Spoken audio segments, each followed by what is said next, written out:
What happens when a comedian refuses to play it safe? Can humor cross borders, cultures, and uncomfortable subjects and still make millions of people laugh? And why does Rafinha Bastos believe almost anything can become comedy? Rafinha Bastos' brutally honest cultural observations that prove nobody is safe from humor, 2026. Stay with us, because today we're exploring the brutally honest observations, fearless delivery, and cultural humor that have made Rafinha Bastos one of the most controversial and recognizable comedians to emerge from Brazil. Rafinha Bastos has built his career around a simple idea. Comedy should make people think as well as laugh. Known for his direct delivery and willingness to discuss uncomfortable subjects, Rafinha has never been the kind of comedian who carefully avoids controversial territory. His style often takes everyday situations, social expectations, cultural differences, and personal experiences and pushes them into unexpected comedic territory. I'm 6'7" and Latino. Combination that is pretty fucking common. And this guy came up to me and he said, "You know this thing that you use? One day it's gonna kill you."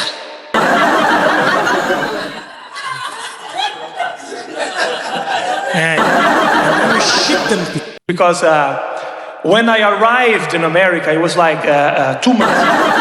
A cab driver told me something that I would never forget. The guy said, It's part of what makes his comedy so distinctive. Instead of pretending that awkward subjects don't exist, Rafinha often asks what happens when we actually talk about them. And sometimes the answer is uncomfortable, but that's where he finds the joke.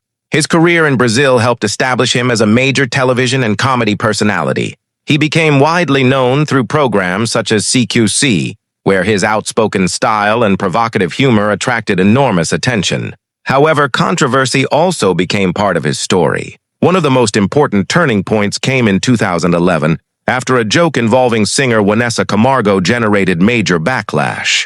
The incident resulted in Rafinha's suspension from CQC and became a major public controversy in Brazil. For many comedians, an event like that could permanently damage a career. For Rafinha, it became part of a much larger story of reinvention. Instead of disappearing, he continued developing his stand-up career and eventually expanded his work internationally.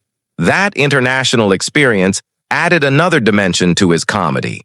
When a comedian performs in different countries, cultural differences become impossible to ignore. Something considered hilarious in one place may be confusing, offensive, or completely unfamiliar somewhere else. Rafinha has used those differences as material. His observations often explore the strange things people accept as normal simply because they grew up with them. That can include language, social behavior, relationships, work culture, entertainment, and the sometimes ridiculous expectations placed on ordinary people. The result is comedy based on recognition. You laugh because you've experienced something similar, or because you've suddenly noticed how strange something actually is. Another defining characteristic of Rafinha's style is his confidence. He doesn't always deliver jokes as if he's asking permission. Instead, he commits fully to the premise. That confidence can make even a simple observation feel provocative. you know what I'm saying? But then I saw your presence.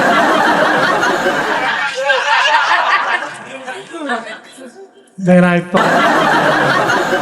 Tudo bem, sinta-se à vontade. Como é o nome do senhor? Como é o nome do senhor? Nossa, meu nome. Como é que é?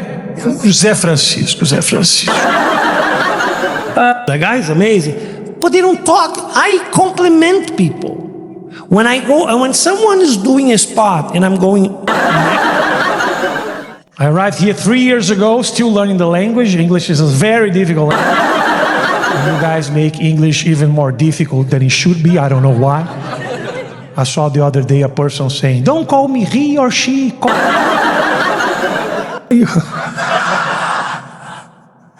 And they got together and they're like, "This is too much. This is horrible." People complain too much about the jobs that immigrants are stealing from Americans. Nobody talks about the jobs Americans are stealing from immigrants. You know? And her husband was managing Ronaldo, which was one of the biggest soccer player ever. So there was this whole thing, the TV show lost sponsors, and and they want to suspend me from the TV show because of a joke that I did. They didn't tell me to apologize at first, but they suspended me. So I quit the show. They need to know, so you just apologize. And I decided not to apologize. And I said, my friend, I'm at Taco Bell. Do you think I care about my life? Just fucking kill me, I don't care. But there's an important distinction between controversial comedy and simply trying to shock people. Great observational comedy usually has a point. The joke may exaggerate a social contradiction, expose hypocrisy, or highlight something people normally avoid discussing. That's why Rafinha's strongest material often creates two reactions at once. That's hilarious. And, wait, he's actually making a point. His move toward performing internationally also challenged him to reconsider how humor works across cultures. Performing in English meant adapting jokes for audiences who didn't necessarily share the same Brazilian references. That required more than translation. It required understanding different cultural assumptions and finding universal experiences. And that's where international comedy becomes possible. Rafinha's journey demonstrates that cultural humor doesn't necessarily mean making fun of one specific group. Sometimes the funniest target is human behavior itself. Everyone has contradictions. Everyone has embarrassing habits. Everyone believes certain things are completely normal. And everyone occasionally gets caught doing something ridiculous. Nobody is completely safe from that kind of humor. That's exactly why observational comedy can be so powerful. It doesn't necessarily tell audiences what to think. It simply holds up a mirror and asks, do you really think we're as normal as we believe we are? In 2026, Rafinha's career continues to demonstrate the importance of reinvention. His story isn't only about controversy. It's about persistence. It's about adapting to new audiences. And it's about finding ways to turn difficult experiences into creative material. Whether audiences agree with every joke is another question.